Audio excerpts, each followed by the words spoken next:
હૃદય રોગના હુમલા જે છે તે વધી રહ્યા છે અને તેને કારણે મૃત્યુ પણ થઈ રહ્યા છે. તેવામાં આપ શું કહેશો આને લઈને? મારો એક અભ્યાસ જેમાં કે ડૉક્ટર ગુંજન ત્રિવેદી મારી જોડે યોગા ઇન્સ્ટ્રક્ટર હતા અને બીજા બી 10 અમદાવાદના ઓથર્સ હતા. એ ક્યુરિયસ જર્નલમાં પબ્લિશ થયું છે, જેમાં 23 સો કોલ્ડ સ્વસ્થ વ્યક્તિઓ પર આપણે હાર્ટ રેટ વેરિએબિલિટીને હોલ્ટર દ્વારા જોવામાં આવ્યા છે. હોલ્ટર એટલે એક નાના જાતનું ઇસીજીનું મશીન છે, જેનામાં આપણે ધબકારાની નિયમિતતા અને અનિયમિતતા જોઈ શકીએ, અને એ લગભગ આશરે એવરેજ 16 કલાક દરેક દર્દીને બાંધવામાં આવ્યું હતું. અને એમાં આપણે જોયું હતું કે એમને ભ્રમરીથી એમના ધબકારાની વધઘટ કેવી થાય છે. આપણે વ્યક્તિ પોતે એક કોઈ ઘડિયાળનો કાંટો કે રોબોટ નથી કે આપના ધબકારા 72 ને 72 દર મિનિટે રહે. આપ ઊંડો શ્વાસ લો તો આપના ધબકારા વધે છે, આપ શ્વાસ છોડો તો ધબકારા ઘટે છે, આપ દોડો, આપ જમો, આપ સૂઈ જાઓ, દરેક એક્ટિવિટીમાં આપણે પ્રકૃતિએ આપણા સંરચના મુજબ ઓટોનોમિક સિસ્ટમ આપેલું છે, જેનાથી ધબકારાની વધઘટ થતી હોય છે.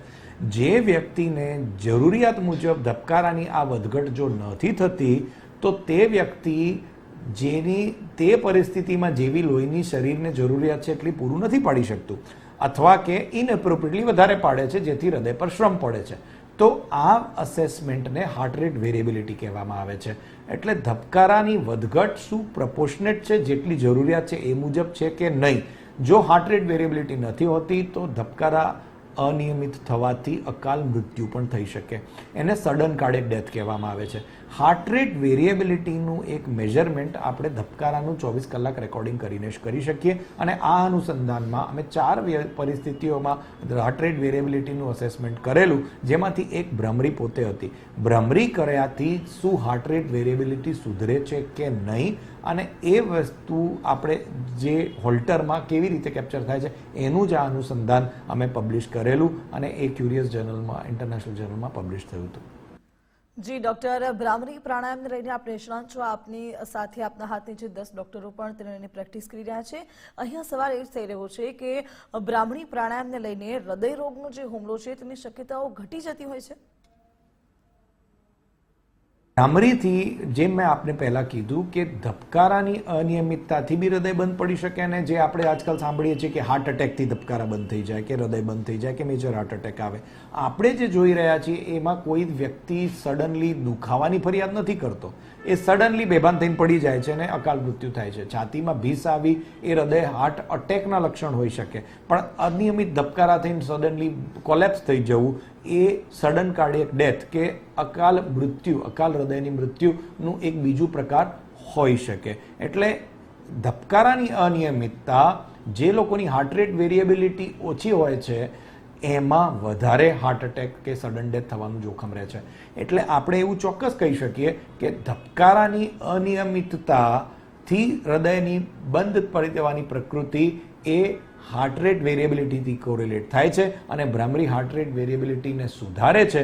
એટલે સડન અરિધમિક ડેથ્સમાં ભ્રામરી લાભપૂર્ણ થઈ શકે. હાર્ટ અટેકના અનુસંધાનો ચાલુ છે, એવું આપ હાર્ટ અટેક માટે ના કહી શકો, પણ હાર્ટ રેટ વેરિએબિલિટી જે કે સડન ડેથનું પ્રિડિક્ટર છે એમાં એને ઘટાડવામાં ભ્રામરી મદદરૂપ થઈ શકે. એવું આ નાનો અભ્યાસ છે, તે માત્ર 23 દર્દીઓનો. એક મોટો કોઈક આવો અભ્યાસ, multicentric study, multinational study yoga instruction સાથે જો થાય તો એમાં ચોક્કસ આના પોઝિટિવ કોરિલેશન આવે એવું અમારું માનવું છે.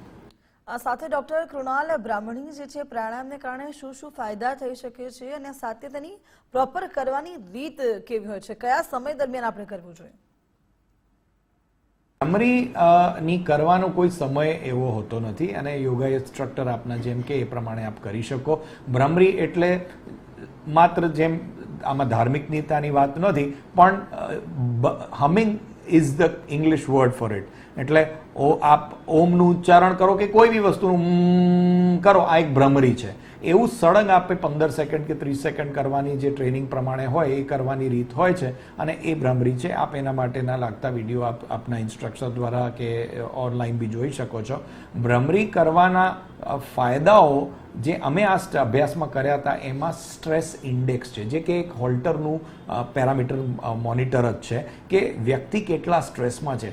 તો સૌથી અગત્યનું એ આપણે માનસિક શાંતિ તો આપે જ છે, આપણા ધબકારાને રેગ્યુલેટ તો કરે જ છે, પણ તે ઉપરાંત આપનું સ્ટ્રેસ લેવલ બી ઘટાડે છે, જે આજકાલની મોડર્ન લાઈફસ્ટાઈલમાં જે લાઈફસ્ટાઈલ ડિસઓર્ડર, સાયકોલોજીકલ ડિસઓર્ડર્સ થઈ ગયા છે, એ સ્ટ્રેસને બી નિવારણ કે ઘટાડવાનું કામ ભ્રમરી કરે છે. તો માનસિક તાણ, તે ઉપરાંત ધબકારાની વેરિએબિલિટી અને ઓફકોર્સ એમાં બ્લડ પ્રેશર, ડાયાબિટીસ અને એ પરિબળો બી છે જે આપ આગળ ચકાસણી કરી શકો.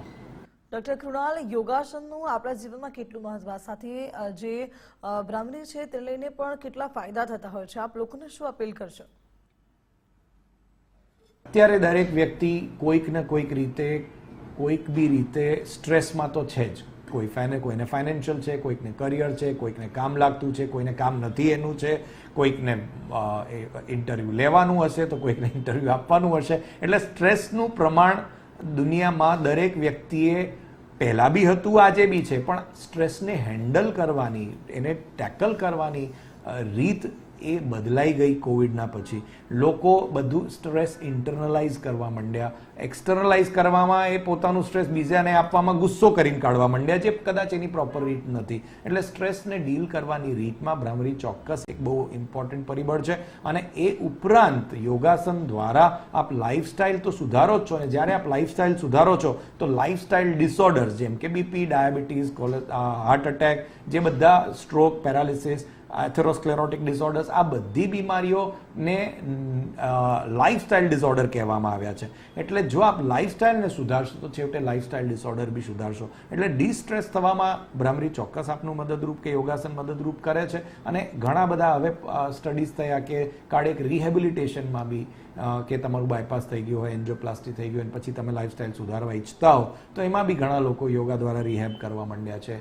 ઘણા બધા એવા સેન્ટર્સ થઈ ગયા છે અને ઘણા બધા એના અનુસંધાનમાં પેપર્સ ને રિસર્ચ પબ્લિકેશન્સ આવવા માંડ્યા છે. આ સાથે ડૉક્ટર કૃણાલ, હવે તો હૃદયના ધબકારા અનિયમિત થવા, હૃદય રોગના હુમલાનો જે શિકાર છે એ યુવાધન પણ બની રહ્યું છે. નાની ઉંમરની અંદર પણ હાર્ટ એટેક આવી રહ્યા છે, તો તેમને કયા પ્રકારની ધ્યાન રાખવું જોઈએ અને તેમનો હૃદય રોગનો જે હુમલો તેમની પર થવાના મુખ્ય કારણ શું હોઈ શકે? ખૂબ સરસ સવાલ છે આપનો, કારણ કે આજકાલ આપણે જોઈએ છે કે સમાચાર સાંભળો કે ક્રિકેટની ફિલ્ડ પર રમતો હતો અને ક્રિકેટનું શૂટિંગ ચાલતું હોય અને ત્યાં સડન ડેથનું રેકોર્ડિંગ થાય કે ભાઈ એક ભાઈ સડનલી ગભરામણ થઈને પડી ગયા. એટલે આવા જે સડન ડેથની ઇવેન્ટ્સ બનવા માંડી છે તેને લાગીને ICMR બી એક અત્યારે કમિટીનું ગઠન કરીને એક સ્ટડીનું ડિક્લેરેશન કર્યું છે કે કેમ સડન ડેથ્સ વધી ગયા છે. અત્યારે એનું અવેરનેસ બી વધ્યું છે. એક સૌથી અગત્યનું કારણ તો એ બી છે કે સડન ડેથ નજરે ચડતા સોશિયલ મીડિયાના કારણે એને સમાચારો બી વધ્યા છે. પણ સૌથી અગત્યની વાત એ છે કે લાઈફસ્ટાઈલ આપણી બગડી ગઈ છે. જૂના જમાનામાં આપણા બાપ દાદાઓ કેટલી ફિઝિકલ એક્ટિવિટી કરતા હતા ને એના સામે આપણે અનઅકસ્ટમ્ડ એક્સરસાઇઝ, જેના માટે તમે નથી ટેવાયેલા, અને એક બીજા દિવસે તમે આમ આખો અઠવાડિયું ને મહિનો તમે આરામ કરતા હો અને એક દિવસ સડનલી વિચારો કે આજે હું ભર બપોરે આખી 20 ઓવરની ક્રિકેટ મેચ રમી આવું. એ sudden activity shear stress induce કરે છે. મીન્સ કે ધબકારા વધતા, આપની નળીઓ પર ઘર્ષણ વધતા, એન્ડોથિલિયમ જે નળીઓમાં બ્લોક આવતા અટકાવવાનું કામ કરે છે એને છોલાઈ જવાથી તે 0% થી 100% જો નળી બંધ થાય તો મેસિવ હાર્ટ એટેક આવવાનું જોખમ રહે. તે ઉપરાંત હાર્ટ રેટ વેરિએબિલિટીની જે મેં વાત કરી તેનાથી ધબકારા અનિયમિત થતાં બી હૃદય બંધ પડવાનું જોખમ રહે છે. ઘણા બધાનું એવું બી તારણ છે કે શું કોવિડ પોતે એક લોંગ કોવિડ તરીકે આ બધામાં ફાળો આપી રહ્યો છે કે નહીં, તે બાબતના અનુસંધાન જારી છે અને પેપરો આવી જશે એટલે એ બી ચોખવટ આવી જશે. પણ સંતાયેલું ડાયાબિટીસ, સંતાયેલું આનુવાંશિકતા, બ્લડ પ્રેશર, ડાયાબિટીસ, આ બધું બી બહુ મોટો ફાળો આપે છે. એટલે મને તો ગેસ છે, મને તો એસિડિટી છે, મને તો ફાવે છે વાળી ટેન્ડન્સી ચોક્કસ આપણે બધાએ નિવાડવી જોઈએ. તપાસ જેને સિમ્ટમ્સ હોય કરાવવા જોઈએ, અને જો આપને રિસ્ક ફેક્ટર્સ હોય તો તેનું નિવારણ બી કરવું જોઈએ. આપણું ડાયાબિટીસ હોય તો કંટ્રોલ કરો, બીપી હોય તો એને કંટ્રોલ રાખો, એક્ટિવિટીઝ હોય તો એને અનઅકસ્ટમ્ડ ના કરો, એકદમથી અતિ ના કરો, ધીમે ધીમે ચાલુ કરો. ધીમે ધીમે 5 ઓવરની મેચ રમો ને પછી 20 ઓવર પર જાઓ. પહેલા જ દિવસે સીધા 20 ઓવરની મેચ ફિઝિકલ એક્ટિવિટી 4 વર્ષથી બંધ હોય ને આપ ચાલુ કરી દો તો એ જોખમકારક બની શકે છે. એટલે ટ્રેનિંગ હંમેશા ગ્રેજ્યુઅલ હોવી જોઈએ અને પોતાના સ્ટ્રેસને યોગા, પ્રાણાયામ, કસરત કે કોઈ બી ફિઝિકલ કે ડિસ્ટ્રેસર એક્ટિવિટી દ્વારા ટાળો. એટલે લાઇફસ્ટાઇલ મોડિફિકેશન અને રિસ્ક ફેક્ટર મોડ્યુલેશન આ બે બહુ અગત્યના પાયાઓ છે જેના પર આપ આ સડન ડેથને અટકાવવામાં ફળીભૂત કરી શકો. જી ડોક્ટર કૃણાલ, આપ અમારી સાથે જોડાયા જનમંચની અંદર, તે બદલ આભાર. હાલ બુલેટિનમાં બસ આટલું જ. પડે પણ અપડેટ્સ માટે આપ જોતા રહો ગુજરાત.